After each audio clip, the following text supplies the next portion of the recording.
Chapter 28. Sometimes life punched you in the face and then kicked you while you were down. That's how Jeannie felt when she caught Norman tampering with the thermostat in the break room the day after Logan left her apartment. The day after he'd suggested she shouldn't be here at all. It was like life was beating the crap out of her just for funsies.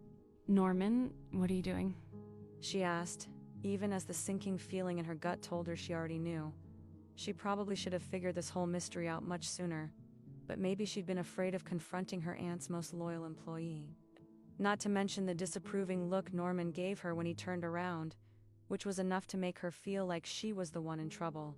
Maybe she was misreading the situation. It's freezing in here. The customers have started to complain. She went on as though she needed to explain why he shouldn't be messing with the thermostat after she had set it for the day.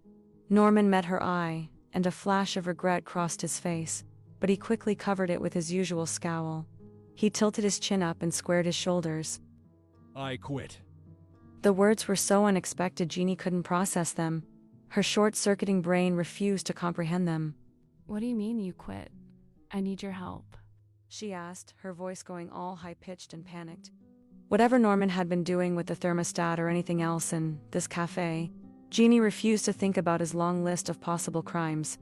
She couldn't run this cafe without him. He was the one who knew how to do everything. Norman shook his head. You really don't. He turned away from her and opened his employee locker. I really do. She put a hand on his arm to stop him from clearing out his things. Surely they could work this out. It was obviously one big giant misunderstanding. The midday rush had already started, and she'd left Crystal completely alone at the register. She needed to get back out there, but she also needed her most experienced employee not to quit on the day after she'd been dumped. Dumped? Can you be dumped by someone you hadn't really been dating? She wasn't sure, but she sure as hell felt dumped. And she'd had absolutely no time to process that before Norman dropped this bomb in her lap. I do need you, Norman. You know how everything works around here. You're Aunt Dot's most valuable employee. Norman scoffed, shrugging out of her grasp. He pulled a cardigan, several paperbacks, and a Tupperware box filled with homemade granola bars from his locker. Apparently, I'm not. Have I not been treating you well? I'm sorry, Norman. I really am. This is my first time being in charge, and I'm doing my best. What can I do? How can I fix it? She was bordering on hysterical now, but the lunch rush was getting louder, and she could hear Crystal's flustered voice over the din of the crowd. They normally had 3 people working this time of day. Norman blew out a long-suffering sigh. It's not you. Not really. He pushed the glasses up on his nose and faced her for the first time in this conversation. It's me. I've been tampering with the business. Of course he had. She'd known it as soon as she saw him turning the thermostat down after Shed already adjusted it 3 times this morning. But what she didn't understand was why her aunt's longtime manager had been screwing with her. What the actual hell was going on? Why? Why would you do that? I'm not proud of myself. And I understand if you want to press charges. He folded his hands primly in front of him, and the idea of Norman in his Argyle sweater vest and tortoiseshell glasses and a police mugshot was enough to almost make Jeannie laugh, or cry, or both. She pinched the bridge of her nose, feeling a stress headache coming on. I'm not going to press charges. But why on earth would you do it? I thought you loved the cafe. I do love it, and I wanted to buy it, but your aunt wouldn't sell it to me. Wait, what? Norman wanted to buy the cafe, really? Yes, she said you needed it more, and I thought, if I could make it a bit too difficult for you, you wouldn't want it. Maybe you would sell it to me. Jeannie sunk down onto the bench beside the lockers. Norman ran a hand down his sweater vest, straightening himself out. The whole thing was beneath me, and I apologize.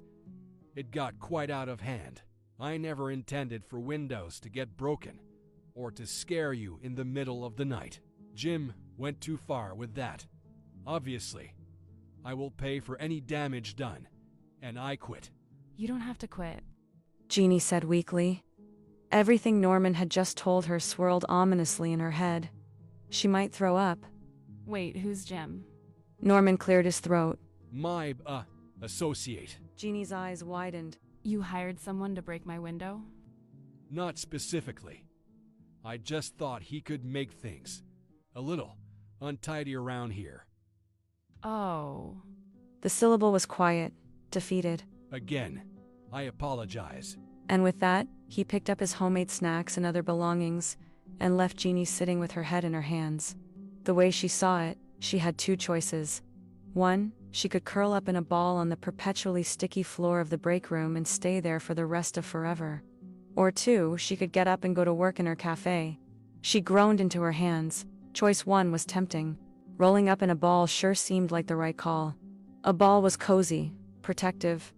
She could live happily on the floor, scrounging for crumbs, never facing another adult responsibility, or sexy farmer who turned out to be a complete jerk, ever again.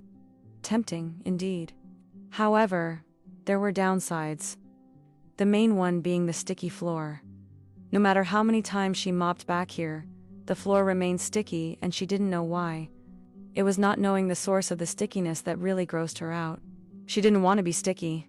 Also, she would be quitting on Crystal and Aunt Dot, and herself, which she didn't particularly want to do, despite what Logan said, the big dummy.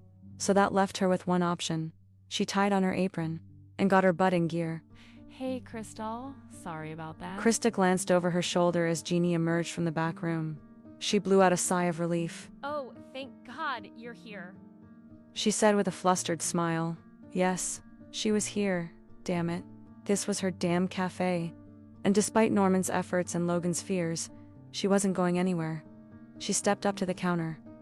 Marco, the usual? The man gave her a friendly smile. Hey, Jeannie.